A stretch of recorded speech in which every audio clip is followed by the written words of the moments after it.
Urinary tract ఇన్ఫెక్షన్కి vaccine వచ్చింది. Position క్రిటికల్గా ఉంటే తప్ప నన్ను కలవలేవు. మీలో ఎవరికైనా నీరుడి ఇన్ఫెక్షన్ ఉంటే ఈ వీడియో మీకోసమే. అదేనండి యూరినరీ ట్రాక్ ఇన్ఫెక్షన్, యూటీఐ.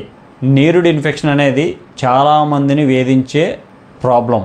ముఖ్యంగా 80 to 90% ఆడవాళ్ళందరూ దీనితో బాధపడుతూ ఉంటారు. దీన్ని అరికట్టడానికి చాలా కాలంగా పరిశోధనలు చేస్తున్నారు. ఇప్పటికీ ఇంగ్లాండ్కి చెందిన కొంతమంది శాస్త్రవేత్తలు ఈ సమస్యకి టీకాని కనిపెట్టి పరిష్కారం చూపించారు.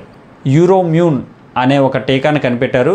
ఈ టీకా వేసుకుంటే 9 సంవత్సరాల వరకు యూరినరీ ట్రాక్ ఇన్ఫెక్షన్ అనేది రాకుండా అరికడుతుంది. ఎటువంటి బ్యాక్టీరియా సోకకుండా యూరినరీ ట్రాక్ ఇన్ఫెక్షన్ రాకుండా ఇది ఆపుతుంది.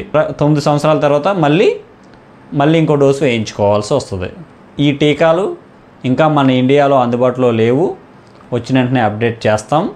ఇలాంటి మరిన్ని అప్డేట్స్ కోసం ఛానల్ సబ్స్క్రైబ్ చేసి బెల్ సింబల్ ఆన్ చేసి ఛానల్ ఫాలో అవ్వండి. లైక్ చేయడం మర్చిపోకండి. Thank you.